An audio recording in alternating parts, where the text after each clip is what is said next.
Mike. Now we're going to move on to the driver, which you had mentioned it caused you some issues with hitting fairways. And the question I'd like to ask you is, when you miss a fairway, where do you miss it at? I'd like to say it was on one side, but sometimes on both. A little bit of both sides. Okay. So what we'll work on today is, in the first lesson we worked on how to make sure we drew it every time. The reason we were working on that so hard is because we want to try and eliminate one side of the course, especially when we're missing in both directions. If we can eliminate one side, it gives us a lot more confidence to be able to aim and know the ball is going to come back where we want. So today we'll again work on alignment. I also want you to think about some of the smaller swings we took.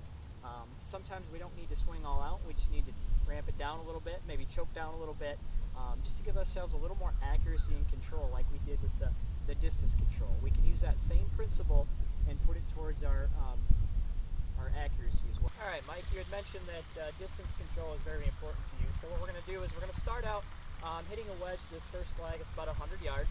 We're going to start out with you hitting the club that you would normally choose, and then I'm going to have you pick a couple different clubs and see if you can kind of control that distance and see where you're at. So go ahead and take a swing with this wedge.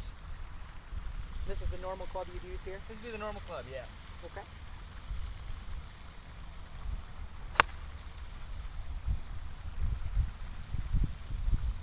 Alright. Not bad. What I'm going to have you do now is, I'm going to have you switch to a 9-iron once. Obviously not a club you'd typically use from this yardage. But the point of this drill is to show you how to kind of control your swing to control the distances. So obviously you know this is way too much club, so we're going to have to make a couple adjustments. You've already done one, which is choke down a little bit. And the other thing obviously you're going to have to do is shorten up your swing. Now the thing we got to be careful of when we shorten up our swing is we don't change our tempo. So even though you're going to shorten your swing, you still want to make sure your body's in control when you're having a nice smooth tempo, because we're trying to control the distance, okay?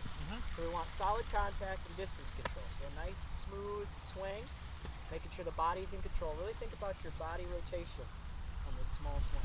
Go ahead.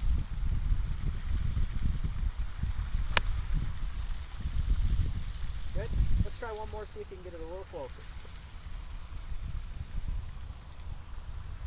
Nice and slow, shorten the swing. Good. Now that's a drill I want you to take with you back to the range when you're practicing on your own, is just taking different clubs from different yards. Personally, what are a couple things you'd like to work on today, not only with putting, but with chipping as well?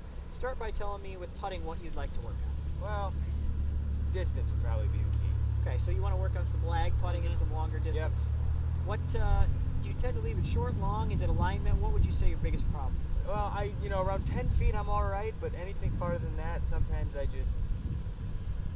Speed control? Speed control, yeah. Okay.